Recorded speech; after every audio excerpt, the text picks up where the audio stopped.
Guys, এই যে পুকুরটা ভরে গেছে, আমরা এসেছিলাম এখানে একটু ওভারলোড হওয়ার আগে, তো এখান থেকে একটু মেশিন ফেসিং নিয়ে আসা হয়েছে। একটু হলো জলটা ওভারলোড হয়ে গেছে, একটু হলো বার করে দেওয়া হবে।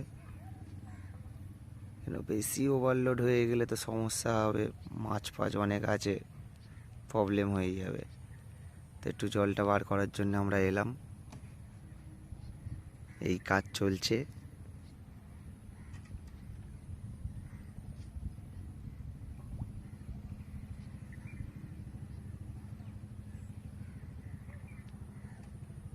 মেশিনে জল দেওয়া হয়ে গেলে এবারে চালাবে আর জল বার হবে।